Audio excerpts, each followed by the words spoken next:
Huli kam sa Quezon City ang pagtangay ng mga suspect sa 50,000 pisong kita ng isang grocery store. 2 ang arestado. Balitang hatid ni James Agustin. Gamit ang crowbar, pilit na binubuksan ng mga lalaking ito ang pinto ng opisina ng isang grocery store sa Quezon City. Nang makapasok, hinalughog nila ang lugar. Binuksan ang mga drawer hanggang makita nila kung saan nakatago ang mga pera. Ang sumunod na nakuhanan ng CCTV, naglalakad ang 3 lalaki palabas buhat-buhat ang kanilang mga ninakaw. Nang mabigatan, ibinaba na muna nila ito sa gilid ng kalsada. Naupo pa ang 2 habang hinihintay ang isa nilang kasamahan. May kasama na siyang tricycle ang dumating at isinakay nila ang mga ninakaw tsaka sila umalis sa lugar. Ang pagnanakaw na diskubre ng isa sa mga empleyado ng establishmento. Upon noticing na yung roll-up ng opisina nila is nakataas na at sira na yung mga padlock, pumasok po siya sa opisina. Doon niya na-discover na talagang napasok yung opisina nila at may mga nawawalang gamit. So after ma-discover, nai-report po dito sa stasyon natin. Aabot sa 50,000 pesos nakita ng grocery store na karamihan ay mga bariyang natangay. Sa follow-up operation ng pulisya na aresto ang 2 sa 3 sospek, pero kaunting barya na lang nabawi sa kanila. Continuous forward tracking ng CCTV, nakita po natin kung saan po sila bumaba. At doon sa pinagbabaan nila, doon na-locate ng ating mga operatiba na nagresulta sa pagkaka-aresto ng 2 sa 3 sospek. Kung pagbabasihan po natin yung nangyaring insidente nito na kung saan 3 nga po silang pumasok, isa nagsilbing lookout at 2 yung pumasok sa loob, masasabi po natin na talagang yung lakad nila, lakad ng isang grupo. Nakakulong ang 2 naaresto sa Masabong Police Station. Sinampahan na sila ng reklamong robbery. Aminado naman ang 2 sa nagawang krimen. Nainganyo po ako eh. Kasi? Walang pera eh. Walang trabaho. Nasa labas lang naman po ako noon. Pero alam mo na magnanakaw kayo? Alam ko po yun kasi nasabihan naman po ako ng kasama namin eh. Yung pinaka-mastermind namin. Patuloy pang hinahanap ng pulisya ang isa pang kasama ng mga sospek. James Agustin, nagbabalita para sa GMA Integrated News. Muling iginiit ni dating Pangulong Rodrigo Duterte na hindi niya kinikilala ang jurisdiction ng International Criminal Court na kasalukuyang nag-iimbestiga sa war on drugs ng kanyang administrasyon.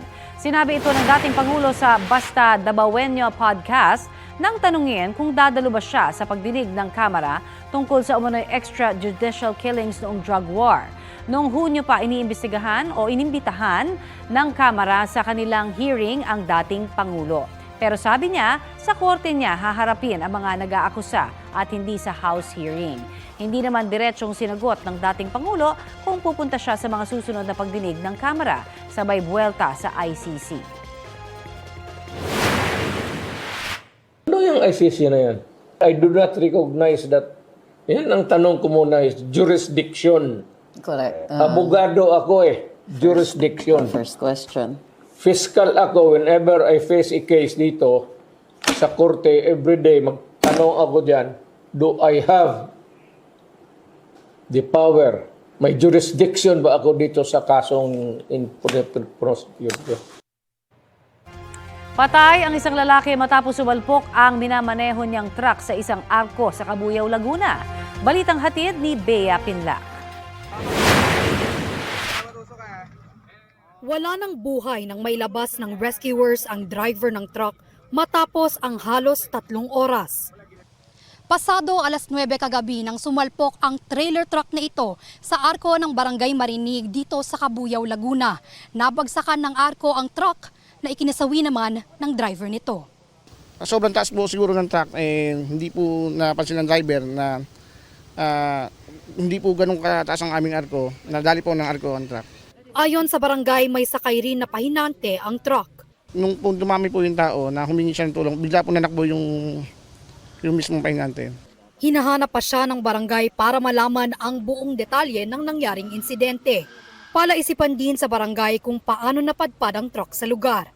Hindi raw kasi talaga dumadaan ang mga malalaking truck doon dahil makitid ang kalsada at may mga road sign ding nakapaskil. Yung gatong kalaking truck po ay talagang hindi po nakadesign po yung aming barangay o yung arko po namin na gatong kalaking sakyan po ang dumaan. Kailangan siguro mas malaki. Palalakihan pa siguro natin siguro. Pansamantalang hindi madadaanan ng mga motorista ang pinangyarihan ng aksidente. Plano ng barangay na isabay sa road widening project ang pagpapagawa ng bagong arko. Bea Pinlac, nagbabalita para sa GMA Integrated News. Malaking bahagi ng bansa ang makararanas ng maayos na panahon ngayong Miyerkules. Pero ayon sa Pag-asa, posible pa rin ang mga local thunderstorm lalo mamayang hapon o gabi. Mataas ang tsansa ng ulan sa mga susunod na oras kasama ang ilang panig ng Metro Manila base sa rainfall forecast ng Metro Weather. Kaya sa mga sasamang sasalubong sa motorcade ng magigiting nating Olympians mamaya, mainam na magbaon ng payong. Ayon sa Pag-asa, apektado pa rin ng hanging habagat ang Northern at Central Luzon. Higit na maulan sa mga nasabing lugar. Patay sa pamamarilang isang barangay ambulance driver sa Taguig. Ang dalawang suspect nasawi naman matapos makaengkwentro ang mga pulis. Balitang hatid ni Marisol Abduraman. Bigla na lang sumulpot ang lalaking yan at binaril sa ulo ang lalaki naglalakad lang sa gilid ng kalsada. Malapit sa barangay hall ng barangay San Miguel sa Taguig City, natumba ang biktima.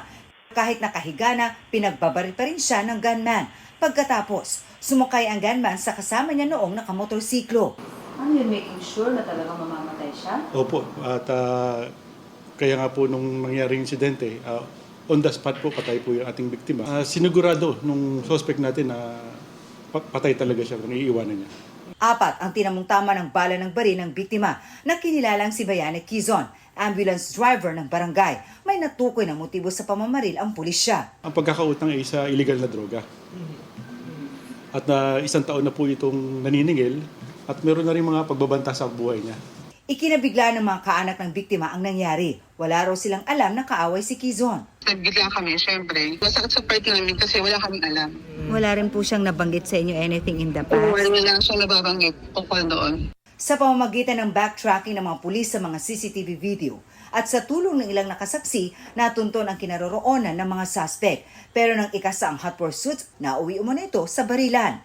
Ayon sa hepe ng Taguig Police, papalapit pa lamang daw ang mga pulis ng mga oras na yon sa pinaniniwalaang hideout ng mga suspect dito sa West Bikutan nang bigla raw silang paputukan kaya nagkaroon ng enkwentro.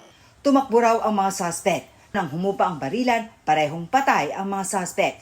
Na-recover sa kanilang 2 kalibre 38 at isang 45 na baril. Ipapakrossmatch po natin yung mga na-recover natin baril. Nakuha rin ang motorsiklo at helmet na ginamit umano ng gunman. Tukoy na raw ng mga otoridad ang pagkakakilala ng mastermind sa krimen, pero hindi na muna sila nagbigay ng impormasyon hinggil dito. Marisol Abduraman, nagbabalita para sa GMA Integrated News.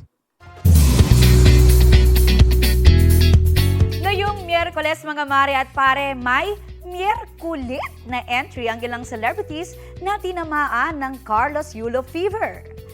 Isa na riyan si Asia's romantic balladeer Christian Bautista. Living like a gymnast ang peg na ipinasilip ang paggulong at pagtindig. Joining the craze ang hubby-wifey tandem ni Micael Daes at Megan Young. Feel na feel ang pag-jump representing the Philippines. Plus, may sneak peek pa sa ongoing construction ng kanilang studio.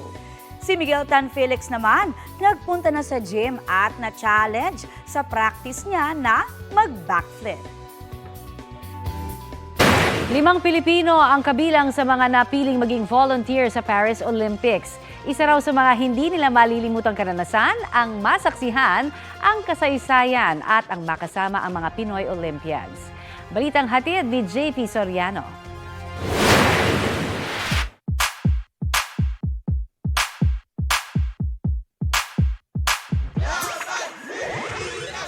Itinuturing na biggest sporting event sa mundo ang Olympics.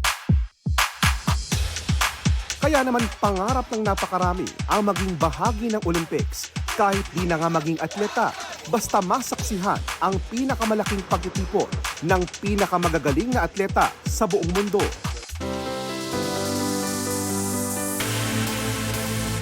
Ang pangarap na ito ng marami, naisakatuparan ng 5 kabataang Pilipino na napili ng France para maging kabahagi ng Olympic Volunteers. Ang kanilang trabaho, gabayan ang mga atleta, coaching staff at mga nagko-cover sa Paris Olympics. Sagot ng Paris Olympics Committee ang lahat ng gastos sa kanilang biyahe, accommodation, pagkain, transportation at training. Si Isaac, isa sa mga unang assignment, ang opening ceremony sa Riverside. Hindi mo na mapapansin na inuulan na kami or parang lamig na kami pero wala ka nang pakialam kung ano yung nafe-feel mo sa surroundings mo. It's just your heart beating na para sa Pilipinas to. Sa opening ceremonies din na-assign si Jenica, pero sa team ng Spain kung saan ginabayan niya ang mga atleta, gaya ni tennis superstar Rafael Nadal. During the opening ceremony, I'm with the Spain and Spain delegation. So you gave instructions to Rafael Nadal na let's go? Lahat po talaga.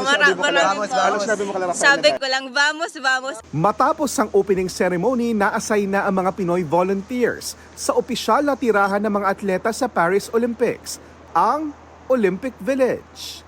Doon, nakilala raw nila ng husto ang mga Pilipinong atleta at napatunayang higit sa pagiging mga kampiyon, mabubuti rin ang kanilang mga puso.